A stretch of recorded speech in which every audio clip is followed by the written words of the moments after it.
안녕하세요, 싸웁니다. 평소 공부를 잘하고 누구보다 합격할 것 같던 사람이 예상과 다른 결과가 나오는 것을 우린 종종 목격하게 됩니다. 분명히 열심히 공부했고 평소에도 잘했는데 왜 중요한 시험에서 이런 결과가 나타나는 걸까요? 먼저 결론부터 말하자면 시험 문제에서 내가 모르는 어휘를 만났을 때 나타나는 뇌의 혼란 반응 때문입니다. 그럼 이렇게 생각할 수 있을 겁니다. 시험 문제에서 모르는 어휘는 거의 없었다고요? 하지만 여기서 모르는 어휘란 내가 애매하게 알고 있는 어휘들도 포함됩니다. 예를 들어 문제에서 견제하다라는 어휘가 나왔다면 견제하다와 비슷한 뜻인가 하고 고민하듯이 시험을 치는 중에 내가 모르거나 뜻을 애매하게 알고 있는 어휘들을 보게 된다면 그때부터 우리 뇌는 혼란에 빠지기 시작한다는 것이죠. 왜냐하면 공부의 뇌 전전두엽은 완벽한 것을 좋아하기 때문인데요. 전전두엽은 글을 읽고 이해하기 위해 뇌의 모든 영역에 있는 기억들을 끌어와 논리적으로 재구성합니다. 그런데 글을 읽다가 내 기억에 없는 어휘들을 발견하게 되면 비슷한 의미를 가진 어휘라도 기억에서 찾기 시작하죠. 만약 열매라는 어휘의 뜻을 잘 모른다면 기억에서 열매라는 뜻과 가장 비슷한 과일이라는 어휘를 찾아내듯이 전전두엽은 글을 읽는 내내 이런 과정을 반복하게 됩니다. 하지만 이렇게 쉽게 찾아낸다면 그래도 다행이지만 비슷한 어휘조차 찾기 어렵다면 그때 문제가 발생합니다. 네, 완벽함을 좋아하는 전전두엽은 이미 다른 문제를 읽고 있으면서도 모르는 어휘가 계속 신경 쓰이는 것이죠.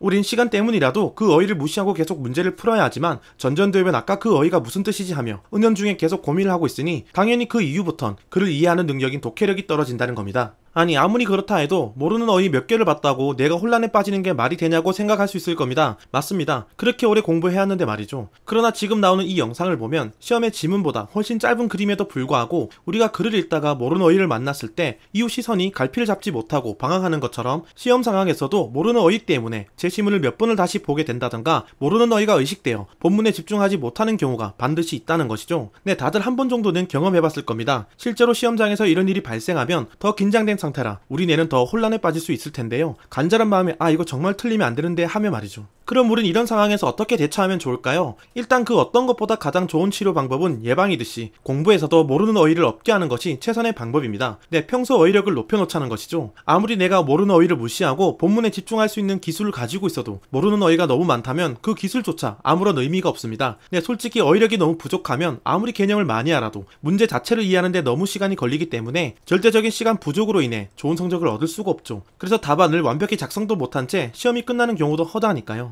만약 시간에 맞춰 답안을 다 작성했더라도 이 문제가 이 개념을 묻는 거였구나 하며 실수를 자주 확인하게 될 겁니다. 네, 이 모든 것이 어휘력 부족 때문에 나타나는 현상입니다. 그래서 책 당신의 공부는 틀리지 않았다 해서 어휘력을 공부의 기본이라 강조하는데요. 마치 스타크래프트란 전략 게임에서 임요한 선수처럼 컨트롤을 잘하는 것도 정말 중요하지만 게임 내내 자원을 채취할 일꾼을 꾸준히 뽑는 기본기가 있어야 게임에 이길 수 있듯이 공부에서도 기본기는 어휘력이며 어휘력이 부족하면 좋은 성적을 기대할 수 없다고 책에서는 말하죠. 그럼 어휘력 중에서도 어떤 어휘들을 먼저 알아야 할까요? 이 세상에서 중요하지 않은 어휘들은 없습니다만 시험을 앞두고 있다면 적어도 우선으로 알아야 할 필수 어휘들이 있습니다. 그것을 바로 학습 도구어라고 불리는 어휘들이죠. 학습 도구어란 말 그대로 이 어휘들을 도구로 삼아 다른 어휘들을 공부하고 이해한다는 뜻입니다. 예를 들어 학습 도구어를 몇 개만 알아보면 기억에서만 가변, 가널, 개간, 견지, 기재와 같은 학습 도구어들이 나오는데요. 물론 성인이라면 여기서 나오는 어휘들은 쉽다고 생각할 수 있겠지만 만약 이 어휘들 중에 단 하나라도 애매한 것이 있다면 우리 문제의 본문으로 가기도 전에 제시문에서 혼란이 빠질 수 있다는 것이죠. 저도 수험생 시절 이런 학습 도구어에 대한 지식이 부족해서 문제를 해결하는데 꽤 많은 시간이 걸렸는데요. 저는 자주 쓰이는 학습 도구어 중 1년이라는 어휘의 뜻을 잘못 이해하고 있다가 덕분에 문제를 틀리기까지 했습니다. 왜냐하면 1년이란 뜻은 1년 번호처럼 하나로 이어지는 순서가 있다는 뜻인데요. 하지만 저는 순서의 의미를 빼버린 채 그냥 나열되어 있는 것을 1년으로 이해한 것이죠. 일단 문제 자체를 이해하는 데 필요하다 싶은 학습 도구어들은 제가 영상 하단에 링크를 만들어 놓을 테니 필요하신 분들은 참고하시기 바랍니다. 이처럼 시험을 앞둔 사람들은 학습 도구어라도 먼저 알아야 하겠지만 궁극적으로 어휘력을 높이기 위해선 일상에서 책을 꾸준히 읽어야 합니다. 평소 자주 독서를 한다면 어휘들을 헷갈릴 일들이 전혀 없겠죠. 왜냐하면 어휘들이 어떤 맥락에서 어떤 목적으로 쓰이는지 독서를 통해 자연스럽게 경험할 수 있기 때문입니다. 네, 독서를 통한 어휘력 향상은 단순히 어휘의 뜻을 아는 것에서 그치지 않고 그 어휘가 어떤 맥락에서 적절하게 쓰이는지 그 쓰임새까지도 정확히 알 수 있기 때문이죠. 그런데 왜 이런 것이 시험에 중요할까요? 우리가 시험장에서 가장 많이 보이는 어휘는 아마도 적절이란 어휘일 겁니다. 대부분 문제에서 적절한 것을 찾으시오 또는 적절하지 않은 것을 찾으라고 하니까요. 하지만 평소 독서를 자주 한다면 적절한 것을 찾는 것은 그리 어려운 일은 아닙니다. 솔직히 문제에서 요구하는 개념을 잘 몰라도 맥락에 따라 어색하거나 부적절한 것을 찾는 것은 그리 어렵지 않으니까요. 네, 평소 독서를 자주 하고 어휘력이 좋은 사람들은 적절함을 구별하는 센스가 발달해서 똑같이 모르는 문제를 만났어도 정답을 맞출 확률이 훨씬 더 높다는 겁니다. 이처럼 독서가 공부의 기본기인 어휘력을 높이는 가장 효과적인 방법에는 틀림없습니다. 다만 시간이 부족한 수험생에게 수험생에겐 그래도 독서가 부담이 될 수밖에 없겠죠. 그래서 본인이 수험생이고 시험이 얼마 남지 않은 시점에서 어휘력이 너무 부족하다면 지금이라도 시간을 내어 전공책, 교과서, 내 노트라도 천천히 종독하는 것을 추천합니다. 그리고 읽다가 조금이라도 애매하다 싶은 것이 있다면 그 어휘에 줄을 긋는 것이죠. 물론 언제든지 지울 수 있는 연필이나 샤프로 줄을 그어야 할 겁니다. 왜냐하면 어휘력이 너무 부족하다면 책 전체가 그어진 줄로 엉망이 될 테고 그럼 읽기조차 싫어질 테니까요. 이렇게 전공책, 교과서 또는 문제집을 정독하는 것을 우리 고시에선 회독이라 하는데요. 사람들이 4회독, 7회독이라 하는 그 회독입니다. 회독은 다양한 책을 여러 번 읽는 것이 아니라 하나의 책을 선정해 그 책을 다독하는 것이죠. 그럼 이런 회독이 왜 어휘력 향상에 좋다는 걸까요? 만약 여러분들이 한 권의 책을 읽게 된다면 그 책에 있는 수많은 어휘들을 읽게 될 텐데요. 어휘를 읽을 때마다 우리 뇌는 그 어휘와 관련된 어휘들도 함께 꺼냅니다. 왜냐하면 어휘들은 우리 뇌 곳곳에 저장되어 있지만 그 의미가 비슷한 것끼리 묶여있기 때문이죠. 그래서 책을 읽게 되면 내가 기존에 알고 있던 어휘들에 대한 지식은 더 공고화되는 한편 새로운 어휘들은 내가 알고 있던 어휘들과 쉽게 결합하면서 독해력이 높아집니다. 이처럼 평소 정독하는 습관을 들이면 어휘력이 높아지는 것은 물론 문제에서 모르는 어휘가 나오더라도 관련 어휘들을 떠올리며 어느 정도 뜻을 짐작할 수 있는 능력이 생깁니다. 그리고 모르는 어휘를 무시하고 전체 맥락을 이해하는 것도 큰 어려움이 없죠. 즉 평소 독서나 회독을 자주 했다면 시험 상황에서 모르는 어휘를 만났더라도 전전두엽이 패닉에 빠지지 않는다는 겁니다. 실제로 이를 증명할 실험이 있는데요. 1년에 평균 책 한 권을 겨우 읽는 사람들과 1년에 평균 70권 이상의 책을 읽는 사람들, 즉 독서 집단과 비독서 집단 두 그룹으로 나누어 글을 읽게 했고 그때 전전두엽의 활성도를 측정했습니다. 책을 잘 읽지 않는 집단은 글을 읽을 때 전전두엽의 활성도가 43에 그쳤지만 책을 자주 읽는 집단은 글을 읽을 때 전전두엽의 활성도가 91을 넘었죠. 앞에서도 언급했듯이 공부의 뇌라 불리는 전전두엽은 글을 이해하고 기억을 떠올리는 탁월한 인지 능력을 가지고 있는데 그 전전두엽의 활성도가 이 정도로 차이 난다면 당연히 시험의 결과는 확인하지 않아도 될 겁니다. 네, 독서를 많이 한 집단이 훨씬 더 높은 점수를 얻을 테니까요. 그래서 평소 독서를 자주 하게 되면 어휘력을 높이는 한편 공부의 뇌 전전두엽을 활성화시키는 훈련도 하게 되는 겁니다. 다만 전공소득도 교과서도 읽을 시간이 부족하다면 문제집에 나오는 문제의 제시문이나 지문, 기출문제라도 정독하는 연습을 하세요. 적어도 이 시험에 필요한 만큼의 어휘력은 얻을 수 있을 테니까요. 그리고 지금이라도 독서를 해야겠다고 마음을 먹었다면 단순히 내가 아는 유명한 책을 덥석 고르기보다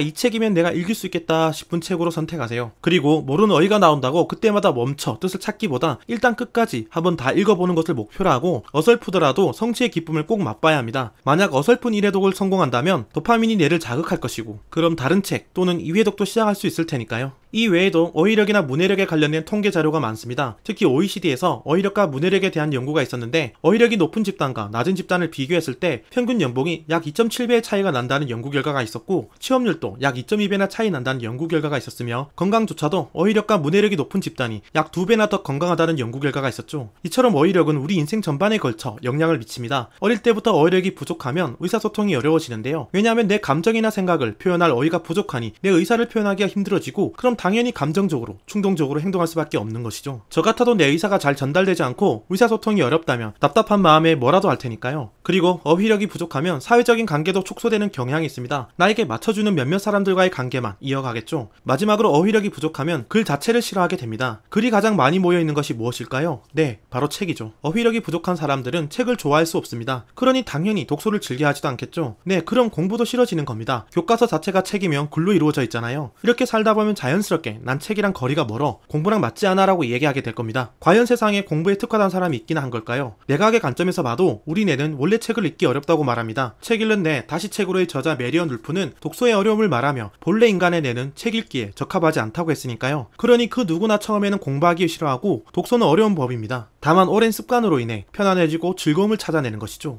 요즘은 평생 공부하는 시대라고 많은 학자들이 말을 합니다. 어차피 피할 수 없는 공부라면 기본기를 미리 닦아두면 어떨까요? 그렇다면 내가 알던 세상은 지금보다 훨씬 더 넓어질 겁니다. 마치 끝을 알 수 없는 우주처럼 말이죠. 오늘은 여기까지입니다.